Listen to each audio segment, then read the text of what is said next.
Everyone, welcome to my YouTube channel. तो आज मैं फिर ना लेके आई हूँ मॉडर्न हिस्ट्री का घटना चक्र से जितने भी इम्पोर्टेंट क्वेश्चन है। वैसे तो अब लास्ट ही है, बस अब ख़त्म ही होने वाले हैं मॉडर्न हिस्ट्री। उसके बाद मैं साइंस स्टार्ट करने वाली हूँ। चलते क्वेश्चन की तरफ। फर्स्ट क्वेश्चन है 3rd number question. Annie Besant मुख्यतः संबंध रही है सविनय आंदोलन से? बिल्कुल नहीं।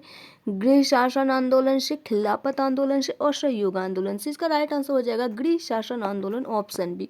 एनी बेसेंट मुख्यतः गृह शासन आंदोलन से संबद्ध। भारत में होम रूल लीग की स्थापना की योजना मूलतः एनी बेसेंट द्वारा ही बनाई गई थी। होम रूल आंदोलन की व्याख्या 2 जनवरी 1914 को अपने पत्र कॉमनवेल्थ में एनी बेसेंट ने की थी, जिसमें ब्रिटिश साम्राज्य के अंतर्गत स्वशासन के उद्देश्य को ध्यान में रखकर धार्मिक स्वतंत्रता, राष्ट्रीय शिक्षा तथा सामाजिक और राजनीतिक सुधारों को आधारभूत कार्यक्रम बनाया गया था। भारत में यह आंदोलन प्रथम विश्व युद्ध के दौरान काफी लोकप्रिय रहा। प्रथम विश्व युद्ध के दौरान आंदोलन जो भारत में लोकप्रिय हुआ वह था स्वदेशी एवं बहिष्कार आंदोलन, होम रूल आंदोलन, पृथकतावादी आंदोलन, स्वराज्यस्ट। इसका राइट आंसर ऑप्शन बी हो जाएगा, होम रूल आंदोलन। नेक्स्ट क्वेश्चन है, निम्नलिखित में किसका योगदान होम रूल लीग की स्थापना में नहीं था? तो टीएसएल कॉट होम रूल से नहीं बल्कि थियोसॉफिकल सोसाइटी की स्थापना से संबंधित। तिलक ने अप्रैल 1916 और एनी बेसेंट ने सितंबर 1916 में होम रूल लीग को आरंभ किया। एस सुब्रमण्यम अय्यर भी एनी बेसेंट की होम रूल लीग की स्थापना से संबंध थे। नेक्स्ट है, निम्नलिखित में कौन होम रूल आंदोलन से नहीं जुड़ा था? इसका राइट आंसर हो जाएगा CR दास।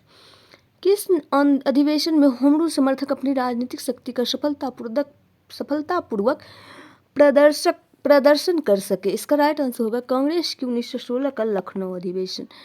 1916 के लखनऊ अधिवेशन में होम रूल लीग के सदस्यों ने अपनी राजनीतिक शक्ति का सफलतापूर्वक प्रदर्शन किया। होम रूल आंदोलन भारत के स्वतंत्रता संग्राम के एक नए चरण के आरंभ का द्योतक था। इसने देश के सामने स्वशासन की एक ठोस योजना रखी। आंदोलन का नेतृत्व गांधी जी के हाथों में आ गया। हिंदुओं और मुसलमानों ने एक संयुक्त संघर्ष प्रारंभ किया। इसने अतिवादियों और उदारवादियों के बीच पुनर्मेल स्थापित किया। इसका राइट आंसर ए हो जाएगा। होम रूल आंदोलन के दोनों नेताओं तिलक एवं एनी बेसेंट की निगाह में स्वराज का अर्थ करीब एक जैसा ही था। ब्रिटिश साम्राज्य के अंतर्गत स्थानीय, प्रांतीय और केंद्रीय स्तर पर उत्तरदायी शासन एवं प्रशासन की अधिकाधिक व्यवस्था की जाए। होम रूल लीग के संबंध में निम्नलिखित में से क्या असत्य है? सबसे पहले इसकी योजना एनी बेसेंट ने 1914-15 में प्रस्तुत की थी। तिलक की home rule league Maharashtra, Karnataka, मध्य प्रांत, बरार तक सीमित था और तिलक द्वारा स्थापित होम रूल लीग की अधिक शक्तिशाली थी और तिलक और बेसेंट के मतभेदों के उपरांत दोनों लीग बनी रही। तो इसका मूलतः लीग स्थापना करने की में योजना एनी बेसेंट ने बनाई थी। स्वशासन आंदोलन का शुभारंभ 2 जनवरी 1914 को साप्ताहिक समीक्षा पत्रिका कॉमनवेल्थ के प्रकाशन के साथ शुरू हुआ। इस पत्रिका ने ब्रिटिश साम्राज्य के अंतर्गत स्वशासन के उद्देश्य को ध्यान में रखते हुए धार्मिक स्वतंत्रता, राष्ट्रीय शिक्षा, सामाजिक और राजनीतिक सुधारों को अपना आधारभूत कार्यक्रम बनाया। इस कार्यक्रम के अनुसरण हेतु 2 पृथक होम रूल लीगों की स्थापना की गई। दोनों लीगें एक दूसरे की पूरक थी। अप्रैल 1916 में तिलक ने इंडियन होम रूल लीग की स्थापना की और उसने 5 माह बाद सितंबर 1916 में श्रीमती एनी बेसेंट ने होम रूल लीग की स्थापना की। तिलक की लीग कर्नाटक, महाराष्ट्र, बम्बई छोड़कर मध्य प्रांत और बरार की 6 शाखाओं तक सीमित थी। देश के बाकी हिस्से एनी बेसेंट की लीग के जिम्मे आए। बेसेंट की लीग का संगठन बहुत ढीला था। कोई भी 3 व्यक्ति कहीं भी शाखा खोल सकते थे, जबकि तिलक की लीग का संगठन बहुत मजबूत था। अतः 6 शाखाओं के काम और कार्यक्षेत्र निर्धारित थे। दोनों लीगों ने अपना विलय नहीं किया। नेक्स्ट क्वेश्चन है, निम्न में कौन फेबियन आंदोलन का प्रस्तावक था? तो इसका राइट आंसर हो जाएगा Annie Besant. Annie Besant home rule आंदोलन प्रारंभ करने के लिए उत्तरदायी थी। थियोसॉफिकल सोसाइटी की संस्थापिका थी। तो इसका right answer Indian national Congress की एक बार अध्यक्ष थी। तो इसका राइट आंसर सी हो जाएगा। नेक्स्ट है, भारत में होम रूल आंदोलन प्रारंभ करने के लिए एनी बेसेंट ही उत्तरदायी रही। एनी बेसेंट ने सितंबर 1916 में मद्रास में होम रूल लीग की स्थापना की। हालांकि इससे पहले तिलक ने अप्रैल 1916 में पूना में होम रूल लीग की स्थापना की थी, फिर भी दोनों आपसी सहयोग से अलग अलग क्षेत्र में काम करते रहे। होम रूल लीग आंदोलन का मुख्य उद्देश्य संवैधानिक तरीकों से स्वशासन प्राप्त करना था। एनी बेसेंट को इंडियन नेशनल कांग्रेस की कलकत्ता अधिवेशन की प्रथम महिला अध्यक्ष चुना गया। थियोसॉफिकल सोसाइटी की स्थापना 1875 ईस्वी में अमेरिका मैडम ब्लावत्स्की तथा कर्नल अलकॉट ने की थी। एनी बेसेंट 1889 ईस्वी में इसकी सदस्य बनी। इस प्रकार कथन 1 और 3 सही है। नेक्स्ट क्वेश्चन है, 1920 में निम्नलिखित में से किसने अपना नाम परिवर्तित कर स्वराज सभा रख लिया? तो इसका राइट आंसर ऑप्शन ए हो जाएगा, all India home rule league. All India home rule league. Home rule आंदोलन Akhil Bharatiya home rule league एक राष्ट्रीय राजनीतिक संगठन था जिसकी स्थापना एनी बेसेंट द्वारा सितंबर 1916 में किया गया था। तिलक की Indian home rule league Karnataka, Maharashtra, मध्य प्रांत और बरार की 6 शाखाओं तक सीमित थी। देश के बाकी हिस्से एनी बेसेंट की लीग के जिम्मे आए। लीग का उद्देश्य ब्रिटिश साम्राज्य के अधीन रहते हुए संवैधानिक तरीके से स्वशासन को प्राप्त करना था। अप्रैल 1920 में Akhil Bharatiya home rule league ने महात्मा गांधी को इसके अध्यक्ष के रूप में निर्वाचित किया और महात्मा गांधी ने इनका नाम परिवर्तित कर स्वराज सभा रखा। नेक्स्ट क्वेश्चन है, करमचंद गांधी दीवान थे तो किसका? राजकोट, बीकानेर, पोरबंदर, उपर्युक्त सभी। करमचंद गांधी पोरबंदर, राजकोट एवं बीकानेर राज्यों के दीवान थे। ये गांधी जी के पिता थे। इनका उपनाम कबा गांधी था। कबा गांधी, गांधी जी के पिता का नाम कबा गांधी था। निम्न में किस कॉलेज में गांधी जी ने पढ़ाई की थी? तो इसका राइट आंसर हो जाएगा श्यामल दास कॉलेज, भावनगर। महात्मा गांधी भारत के स्वतंत्रता आंदोलन के एक प्रमुख नेता थे। इनकी प्रारंभिक शिक्षा पोरबंदर में संपन्न हुई। इन्होंने हाई स्कूल की शिक्षा राजकोट स्थित अल्फ्रेड हाई स्कूल से प्राप्त की थी। इसके उपरांत उन्होंने भावनगर स्थित श्यामलदास आर्ट कॉलेज में अपना नामांकन करवाया। इसके उपरांत उन्होंने यूनिवर्सिटी कॉलेज लंदन से विधि की पढ़ाई की, यानी कि लॉ की। दक्षिण अफ्रीका में रहने की अवधि में महात्मा गांधी ने निम्न में जिस पत्रिका का प्रकाशन किया उसका नाम क्या था? तो इंडियन ओपिनियन। दक्षिण अफ्रीका में गांधी जी ने इंडियन ओपिनियन नामक अखबार निकाला। यह गुजराती, हिंदी, तमिल और अंग्रेजी में प्रकाशित होता था। वर्ष 1904 में डरबन में फिनिक्स होम की स्थापना की। महात्मा गांधी द्वारा दक्षिण अफ्रीका में प्रकाशित समाचार पत्र का नाम क्या था? तो इसका राइट आंसर हो जाएगा the Indian opinion. Phoenix form कहाँ है? डरबन, दक्षिण अफ्रीका में।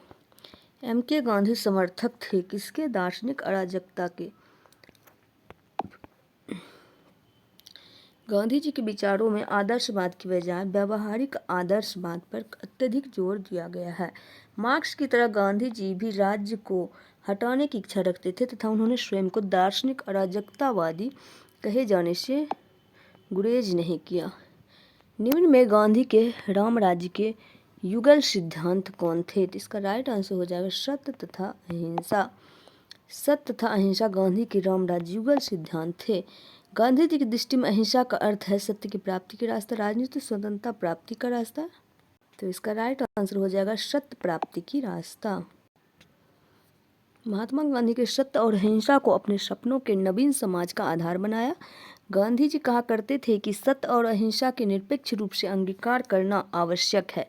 अहिंसा मेरे धर्म का सिद्धांत है, वही मेरे कर्म का अंतिम सिद्धांत है। सत्याग्रही का अनिवार्य कर्तव्य है कि वह अहिंसा द्वारा सत्य का साक्षात्कार करने का प्रयत्न करे। गांधी जी के संदर्भ में निम्न में कौन सा सही है? तो समाजवादियों में एक व्यक्तिवादी और समाजवादियों में एक मार्क्सवादी। नेक्स्ट है, गांधी जी के राज्य संबंधी विचारों को व्यवहारिक दृष्टिकोण से व्यक्तिवादी कहा जा सकता है। गांधी जी एक सच्चे समाजवादी भी थे। वे व्यक्ति के हित के साथ साथ समाज के हित का ध्यान रखते थे। गांधी जी ने लुई फिशर से स्वयं कहा, मैं सच्चा समाजवादी हूँ। मेरे समाजवाद का अर्थ सर्वोदय। गांधी जी के समाजवाद में मार्क्सवाद की भी झलक मिलती है। गांधी जी स्वयं कहते थे कि मैं उसी समस्या को सुलझाने में लगा हूँ जो कि वैज्ञानिक समाजवाद के सामने है। अतः गांधी को समाजवादियों में एक व्यक्तिवादी और समाजवादियों में एक मार्क्सवादी कहा जा सकता है। गांधी की सत्याग्रह रणनीति में निम्नलिखित में किसे सबसे अंतिम स्थान प्राप्त है? तो वो हो जाएगा हड़ताल का।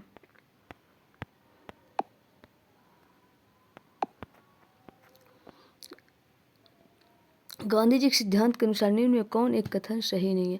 सत्याग्रही का उद्देश्य शत्रु को पराजित करना है। सत्याग्रही का अस्त्र अहिंसा है। सत्याग्रही को अपने संकल्प में दृढ़ विश्वास होनी चाहिए। इसका आंसर ए हो जाएगा। नेक्स्ट है, गांधी जी के सत्याग्रह सिद्धांत में सत्याग्रही का उद्देश्य शत्रु को पराजित करना नहीं है, बल्कि उसका हृदय परिवर्तन करके उसे अपने अनुकूल बनाना है। नेक्स्ट है, गांधी जी के अनुसार हिंसा का क्रूरतम रूप क्या है? तो गरीबी का अस्थायित्व। गांधी जी ने कहा था कि गरीबी का अस्थायित्व हिंसा का क्रूरतम रूप है। गांधी जी ने परिवार नियोजन हेतु क्या तरीका अपनाया? आत्मनियंत्रण।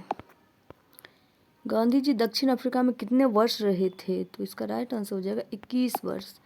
गांधी जी अफ्रीका में लगभग 21 वर्ष रहे थे। गांधी जी 24 वर्ष की उम्र में 1893 ईस्वी में एक गुजराती व्यापारी दादा अब्दुल्ला का मुकदमा लड़ने के लिए दक्षिण अफ्रीका गए थे। वे जनवरी में 1915 में भारत लौटे। महात्मा गांधी दक्षिण अफ्रीका से भारत किस वर्ष लौटे? तो 1915 में। दक्षिण अफ्रीका के किस रेलवे स्टेशन पर गांधी को ट्रेन से फेंका गया था? तो पिटमारिट्सबर्ग। दक्षिण अफ्रीका प्रवास के दौरान महात्मा गांधी को नस्लीय भेदभाव का सामना करना पड़ा था। एक बार ट्रेन में प्रथम श्रेणी का पास होते हुए भी उन्हें सामान्य बोगी में स्थानांतरित किया गया, जिसका उन्होंने प्रतिरोध किया, जिसके फलस्वरूप उन्हें पीटरमारित्सबर्ग रेलवे स्टेशन पर ट्रेन से फेंका गया था। M.K. गांधी ने निम्नलिखित भारतीय राष्ट्रीय कांग्रेस के अधिवेशनों में से किस एक में सर्वप्रथम भाग लिया था? तो कलकत्ता अधिवेशन 1901। महात्मा गांधी ने सर्वप्रथम 1901 में आयोजित कांग्रेस के कलकत्ता अधिवेशन में भाग लिया था। भारत के स्वतंत्रता आंदोलन के दौरान महात्मा गांधी द्वारा स्थापित साबरमती आश्रम नगर के बाहर स्थित है अहमदाबाद। महात्मा गांधी ने वर्ष 1915 में अहमदाबाद के कोचरब क्षेत्र में सत्याग्रह आश्रम की स्थापना की थी।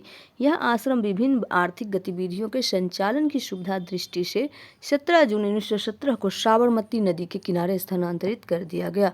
महात्मा गांधी ने अहमदाबाद के निकट साबरमती के किनारे एक आश्रम बनाया था। इसे सत्याग्रह आश्रम कहा जाता था। नेक्स्ट क्वेश्चन है, महात्मा गांधी से संबद्ध निम्नलिखित आश्रम में कौन सबसे पुराना है? तो इसका राइट आंसर हो जाएगा फिनिक्स। महात्मा गांधी ने फिनिक्स में वर्ष 1904 में एक आश्रम स्थापित किया। फिनिक्स आश्रम को 27 फरवरी 2000 को दोबारा खोला गया है। फिनिक्स महात्मा गांधी द्वारा स्थापित प्रथम आश्रम था। महात्मा गांधी जी ने सेवा धर्म कहाँ अपनाया था? इसका राइट आंसर हो जाएगा दक्षिण अफ्रीका में। दक्षिण अफ्रीका में प्रवास के दौरान महात्मा गांधी ने एक फारसी रुस्तम जी द्वारा खोले गए धर्मार्थ अस्पताल में परिचारक के रूप में अपनी सेवाएं प्रदान की एवं बीमार दुखियों की सेवा का कार्य आरंभ किया। यहाँ पर उन्होंने कंपाउंडर के रूप में भी स्वैच्छिक सेवाएं प्रदान की। उन्होंने बोर युद्ध के समय घायल सिपाहियों की देखभाल एवं सेवा कार्य भी किया था।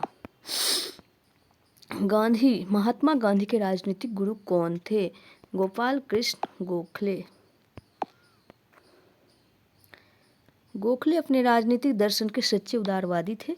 वह संभाव और मृदु न्यायप्रियता में विश्वास करते थे।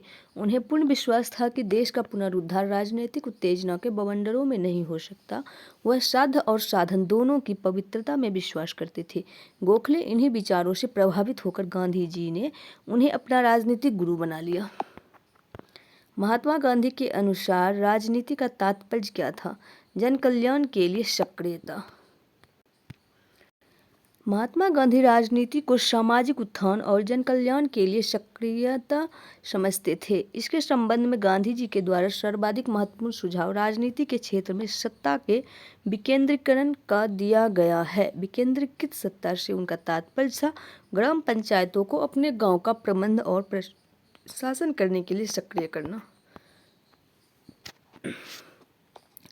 गांधी जी ने राजनीति का जो प्रतिमान प्रस्तुत किया है, निम्न में कौन सी विशेषता उसमें नहीं है? सत्ता। गांधी जी ने राजनीति का जो प्रतिमान प्रस्तुत किया उसमें नैतिकता, धर्म और मानवता का समावेश था, लेकिन गांधी जी के पूर्ण आदर्श राजनीतिक व्यवस्था के अंतर्गत राज्य अर्थात सत्ता के लिए कोई स्थान नहीं था। वे राज्य विहीन समाज की स्थापना करना चाहते थे। निम्नलिखित में किसने सत्याग्रह शब्द को गढ़ा? महात्मा गांधी ने। महात्मा गांधी के भतीजे मगन लाल गांधी द्वारा सत्याग्रह शब्द का प्रयोग एक प्रतियोगिता में किया गया, जिनमें उनको पुरस्कार प्राप्त हुआ। सत्याग्रह शब्द का अर्थ सत्य और दृढ़ता से लिया जाता है। बाद में गांधी जी ने इन्हें सुधार कर सत्याग्रह शब्द परिवर्तित किया और स्पष्ट है कि सर्वप्रथम सत्याग्रह शब्द को प्रयोग महात्मा गांधी द्वारा किया गया। भारत के स्वतंत्रता संघर्ष के दौरान सबसे पहले सत्याग्रह किसने किया था? तो महात्मा गांधी ने। सत्याग्रह का शाब्दिक अर्थ है सत्य को मानकर किसी वस्तु के लिए आग्रह करना। सत्य और अहिंसा से उत्पन्न होने वाले बल। महात्मा गांधी ने भारत के स्वतंत्रता संघर्ष के दौरान वर्ष 1917 में चंपारण से सत्याग्रह प्रारंभ किया।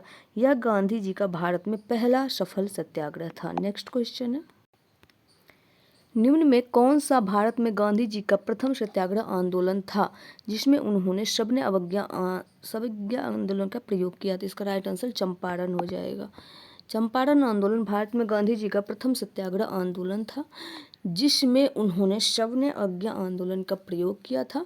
19वीं सदी के आरंभ में बिहार के चंपारण में प्रचलित तिनकठिया पद्धति के विरोध स्वरूप इस सत्याग्रह का प्रारंभ किया गया था। चंपारण सत्याग्रह के उपरांत गांधी जी ने इसका प्रयोग वर्ष 1918 में अहमदाबाद की कॉटन मिल मालिकों और मजदूरों को प्लेग बोनस को लेकर छिरे विवाद में हस्तक्षेप कर किया। वर्ष 1918 में ही गुजरात के खेरा में किसानों की नष्ट हुई फसलों के बावजूद ब्रिटिश सरकार द्वारा लगान में छूट न देने के कारण महात्मा गांधी ने खेरा सत्याग्रह का प्रारंभ किया था।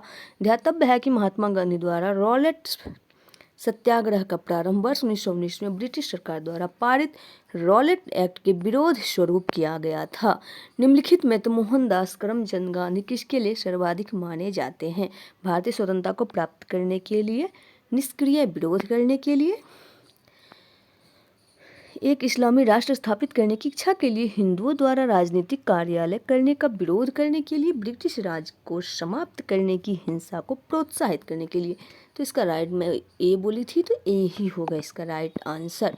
गांधी जी द्वारा दक्षिण अफ्रीका में किए गए संघर्ष को निष्क्रिय प्रतिरोध नाम दिया गया, परंतु बाद में गांधी ने निष्क्रिय प्रतिरोध के स्थान पर सत्याग्रह शब्द चुना। भारतीय स्वतंत्रता को प्राप्त करने के लिए इसका सर्वाधिक प्रयोग किया गया। हालांकि गांधी जी ने सत्याग्रह और निष्क्रिय प्रतिरोध में अंतर किया है। निष्क्रिय प्रतिरोध एक राजनीतिक अस्त्र है जबकि सत्याग्रह एक नैतिक शक्ति है। गांधी जी के अनुसार सत्याग्रह निष्क्रिय प्रतिरोध से इतना ही भिन्न है जितना दक्षिण ध्रुव उत्तरी ध्रुव से। निम्नलिखित में से किसने कहा था विदेशी वस्त्रों की बर्बादी ही उनके साथ सर्वोत्तम व्यवहार है? रविन्द्रनाथ टैगोर ने बोला था, महात्मा गांधी बोला था? तो महात्मा गांधी जी ने बोला था। महात्मा गांधी ने विदेशी वस्त्रों को नष्ट करने को राष्ट्र के आत्मसम्मान से जोड़ते हुए कहा था कि विदेशी वस्त्रों की बर्बादी ही उनके साथ सर्वोत्तम व्यवहार है। नेक्स्ट है, ब्रिटिश निर्मित उत्पादों का गांधी का बहिष्कार प्रभावी हुआ क्योंकि ब्रिटेन भारत को एक बड़ा निर्मित वस्तुओं का बाजार समझता था। ब्रिटिश निर्मित उत्पादों का गांधी का बहिष्कार प्रभावी हुआ क्योंकि ब्रिटेन भारत को एक बहुत बड़ा निर्मित वस्तुओं का बाजार समझता था। महात्मा गांधी के राजनीति जीवन की निम्नलिखित घटनाओं का कालक्रम क्या है? चंपारण, अहमदाबाद मिल, खेरा और सहयोग आंदोलन। तो इसका राइट आंसर बी हो जाएगा। पहले चंपारण, फिर अहमदाबाद, फिर खेरा और फिर सहयोग आंदोलन। महात्मा गांधी के राजनीति जीवन की प्रश्नगत घटनाओं का कालक्रम इस प्रकार है। चंपारण 1917 में, अहमदाबाद मिल हड़ताल फरवरी मार्च 1918, खेरा मार्च 1918 और सहयोग आंदोलन 1920 से 22। नीचे दिए गए कूट का प्रयोग करते हुए सही घटनाओं के कालक्रमों से निर्दिष्ट कीजिए। रॉलेट एक्ट के विरुद्ध सत्याग्रह, चंपारण सत्याग्रह, खेरा किसान आंदोलन, अहमदाबाद मिल हड़ताल। इसका राइट आंसर तो ए होगा। रॉलेट एक्ट के विरुद्ध सत्याग्रह 1919, चंपारण सत्याग्रह 1917, खेड़ा किसान आंदोलन मार्च 1918, अहमदाबाद मिल हड़ताल फरवरी मार्च 1918। निम्न में महात्मा गांधी का भारत में पहला सत्याग्रह कौन सा था? तो इसका राइट आंसर होगा चंपारण, जो कि बिहार में है और 1917 में हुआ था। दक्षिण अफ्रीका से वर्ष 1915 में लौटने के बाद गांधी जी ने भारत में प्रथम सफल सत्याग्रह बिहार के चंपारण जिले में वर्ष 1917 में किया। वर्ष 1917 में चंपारण के एक किसान राजकुमार शुक्ल ने गांधी जी से लखनऊ में भेंट की और उनसे चंपारण आने का आग्रह किया था। 19वीं सदी के आरंभ में गोरे बगान मालिकों ने चंपारण के किसानों से एक अनुबंध के आधार पर यह विनिश्चित करा लिया था कि उन्हें अपनी जमीन के 3/20वें भूभाग पर नील की खेती करना अनिवार्य है, जिसे तिनकठिया पद्धति के नाम से जाना जाता था। गोरे बागान मालिकों ने किसानों की मजबूरी का फायदा उठाकर उन्हें अनुबंध से मुक्त करने के लिए लगान एवं अन्य गैर कानूनी अवबाबों की दर मनमाने ढंग से बढ़ा दी। किसानों के इसी उत्पीड़न के विरोध में गांधी जी ने चंपारण सत्याग्रह प्रारंभ किया था। तो आज के लिए इतना ही, मिलेंगे नेक्स्ट वीडियो में, तब तक के लिए bye, take care, thanks for watching, all the best.